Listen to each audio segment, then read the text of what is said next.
In this video, we're going to take a look at a process that you can go through to draw a realistic nose.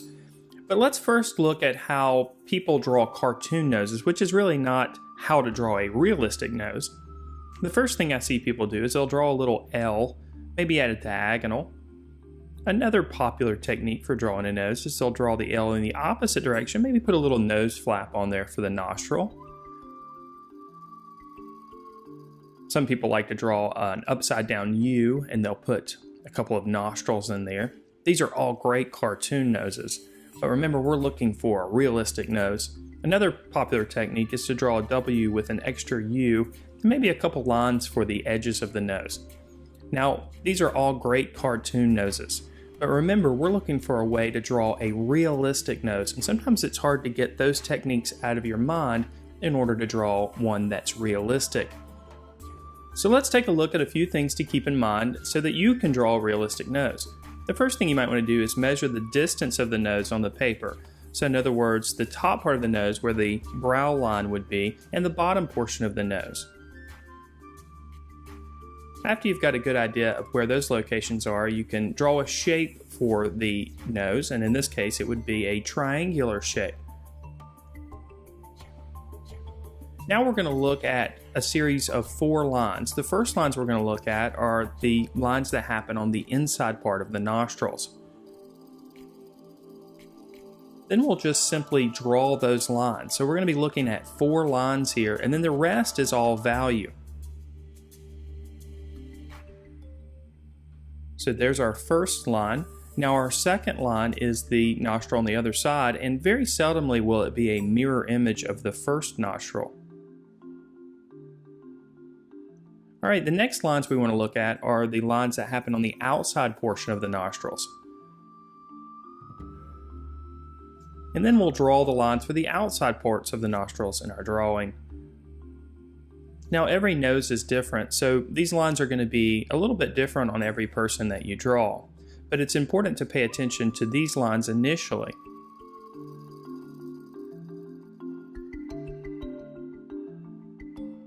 Now that we've got our 4 lines drawn, we can consider the light sources. And in this image, we have 2 light sources originating from either side of the subject, and there's one that's originating from above as well. So this is going to affect the value or the shading that we add to the nose. We'll start right at the bottom portion of the nose, adding the shading. Now, as we're adding the value to the drawing, we want to think about 3 main areas. The highlights, where the light is hitting the object. The mid-tone areas, where we have some light hitting the object, but some areas are a little bit in shadow. And then the areas of shadow, where the value is going to be the darkest. So we're going to think about all these areas concurrently as we start adding the value. We'll start at the bottom portion, but we want to leave a little highlight right underneath the bottom tip of the nose. I'm using a General's Layout pencil number 555 for this, and I'm working on 80-pound drawing paper. That's a frequently asked question that I get. Now we're going to work right up the middle portion of the nose here, just lightly adding the shading. It's always a good idea to slowly add the shading or slowly add the value here, because we can always go darker if we need to, but it's very hard to go lighter sometimes. If you try to use an eraser to erase out areas, you can affect the texture of the surface of the paper if you're not careful. I'm trying to make marks that follow the cross contours of the nose. In other words, the marks that I make on the surface have some thought behind them. I'm not just making marks in haphazard directions. Instead, I'm trying to follow the form of the nose as I make these marks. We're going to add a philtrum here underneath the nose, and since our light source is originating from the right side, that's the side we're going to start on when we start adding the shadow. This is a little trick to help make the philtrum look a little more natural and realistic. Because the light source on the right side is stronger, there'll be darker values on the left side of the philtrum. Next, I'm going to take a blending stump and move some of the graphite around and create some smoother transitions. As I'm making these marks with a blending stump, I'm going to try to make circular marks. This will help move the graphite around in a more natural and even application. I'm careful not to move the graphite around everywhere on the drawing. I want to leave some areas where the white of the paper shows through. This will create a texture that's more lifelike and more like the skin texture that's found on a nose.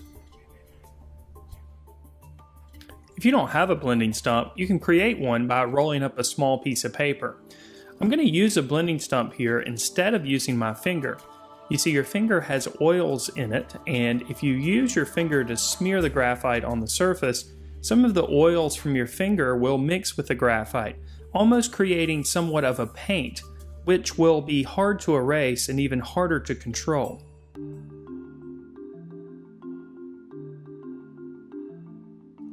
Now I'm going to go back with my graphite pencil and put heavier pressure and darken up some of the shadowed areas. This will further create a full range of value. It'll make the darks more intense, which will contrast with the highlight areas. I'm also going to create some textural marks on the nose to further create that illusion of skin texture. I can clean up any of the edges where things might have got a little messy, and I can darken up some of the areas underneath the nose. Here's a closer look at some of the texture that I'm adding to the nose.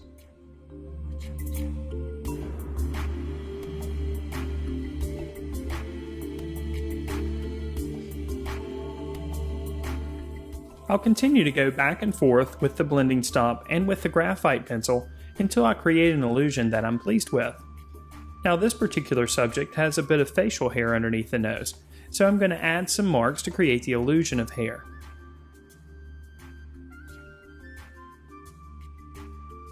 I can go back and darken in a few more areas, especially around the edges of the nostrils, which will make the nose look like it protrudes a bit more. And in the cavities around the eyes.